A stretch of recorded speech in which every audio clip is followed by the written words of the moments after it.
This channel does not promote any violent, harmful, or illegal activities. All content provided by this channel is meant for an educational purpose only. 26 ভোটের আগে রাজ্যে তৃতীয় বিকল্প বাংলার তৃতীয় বিকল্পের উদ্ভব হোক চান জহর সরকার। বিজেপি বাংলা বিদ্বেষী, তৃণমূল চালাচ্ছে তোলাবাজির ইন্ডাস্ট্রি। বিজেপি মতুয়াদের নাগরিকত্বের লোভ দেখিয়ে দুটো আসন জিতেছে। বিজেপি চায় এ রাজ্যে তৃণমূল থাকুক। বিজেপি তৃণমূলের একযোগে সমালোচনা করে দাবি প্রাক্তন আমলা জহর সরকারের।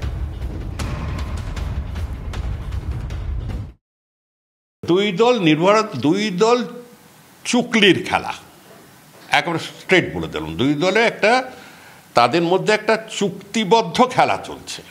একজনের সাম্প্রদায়িকতা এই যে বিষ ছড়াচ্ছে চারিদিকে, এটাও যেরকম ভয়ঙ্কর, ওদিকে যে তোলাবাজির একটা ইন্ডাস্ট্রিতে দাঁড়িয়ে গেছে, বাংলার টপমোস্ট ইন্ডাস্ট্রি তোলাবাজি দাঁড়িয়ে গেছে, সেটাও তো বন্ধ করতে হবে।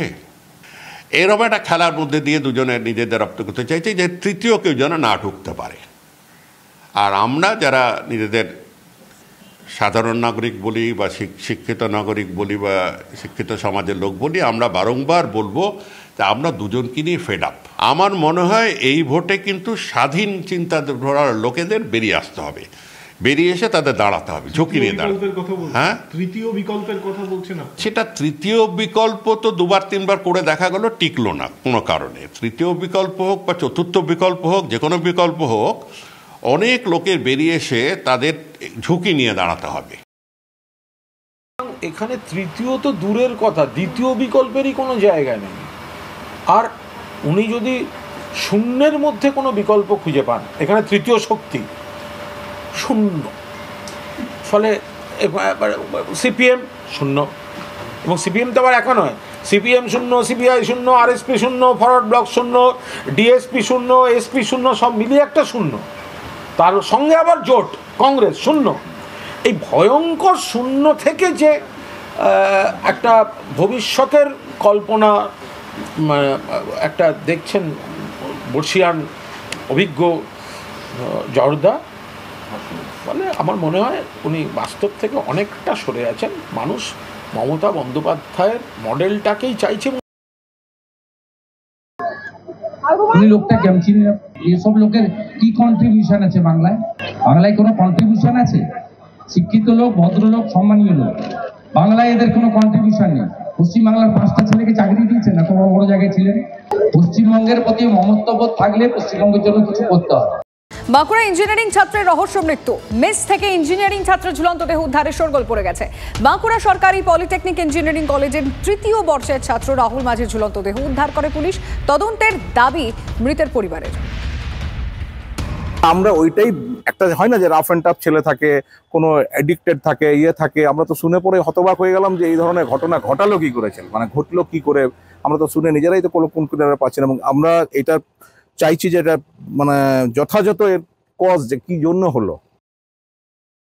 যেরকম দোকান খুলেছি, খুলি পরে আমি খাবার টাইমে বাড়ি চলে যাই, তো বাড়ি গেছি, বাড়ি গিয়ে আমাকে একজন ফোন করে, মেসেরই একজন, তো আমাকে ফোন করে বললো যে সৌরভদা একবার যাও মেসকে, রাহুল মনে দরজা বন্ধ করা আছে।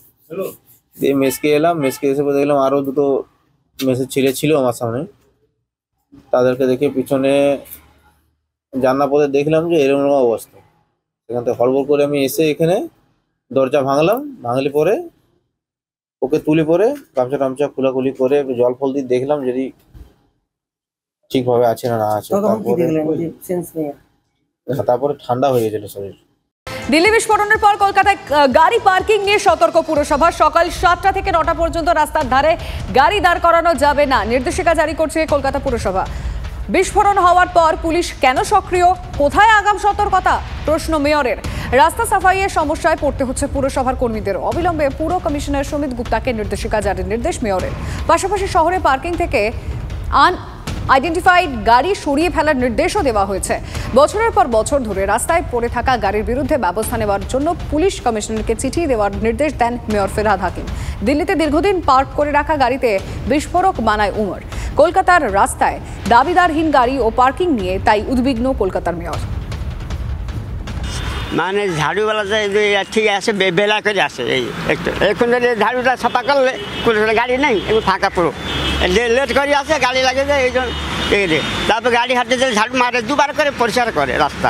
Maybe a little earlier, सुबह 5 बजे या 4:35 cleaning कराइए. That is the only way I see. Otherwise, once the day starts, then cleaning is not a problem because traffic बढ़ेगा, traffic कम नहीं होगा. আগে আমাদের এই দোকান খোলার আগে 9টা থেকে পার্কিং চালু ছিল।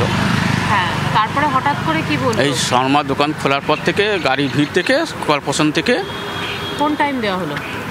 এই 7টা থেকে 7:10 থেকে। তো এবারে বলা হচ্ছে 7টা থেকে 9টা পার্কিং করা যাবে না, সেটা আমাদের একটু কমে যাবে, ইনকামটা কোম্পানিকে টাকা দিতে কমে যাবে অর্ধেকটা। যেটা সবার জন্য হবে বাট প্রবলেম তো আছেই, গাড়ি তো সকালে লাগাতেই হবে। আজকে সার্কুলার পাইনি, আমরা জানি না, তা আমরা আলোচনা করব আমাদের কোঅপারেটিভে যারা পার্কিং এর আছে তারা বললে আমরা আসবো না। শহর কলকাতার রাস্তা জুড়ে পার্কিং নিয়ে হামেশাই অভিযোগ ওঠে।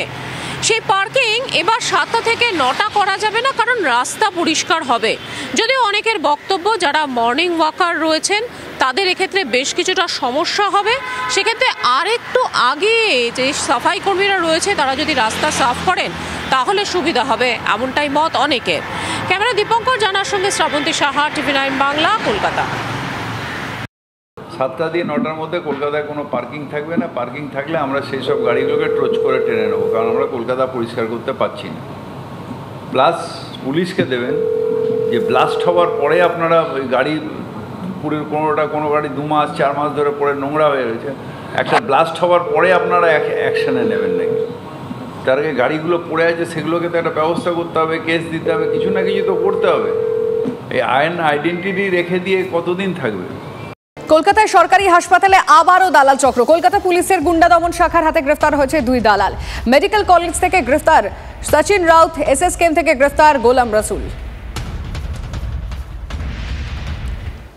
আরও এক শাহজাহানের কীর্তি, আবাস যোজনার ঘর পাইয়ে দেওয়ার নাম করে কাটমানি আর্থিক তছরূপের অভিযোগ তৃণমূল পঞ্চায়েত সদস্যের বিরুদ্ধে। পাল্টা অভিযোগ সম্পূর্ণ মিথ্যে বলে দাবি পঞ্চায়েত সদস্যের।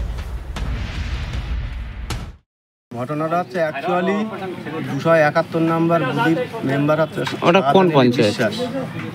ও এই সরকারি যে ঘরগুলো বেরিয়েছে, একজনের নামের ঘর একই ব্যক্তি আর একজনের দিয়েছে ঘরটা টাকার বিনিময়ে। সে দেখাতে গরিব মানুষ পয়সা করে দিতে পারিনি, যে পয়সা বেশি দিয়েছে ঘরটা তারিখ করে দিয়েছে, মানে বিক্রি করে দিয়েছে। 18-20 জনের ঘর এইরকম করেছে, বিক্রি করে দিয়েছে।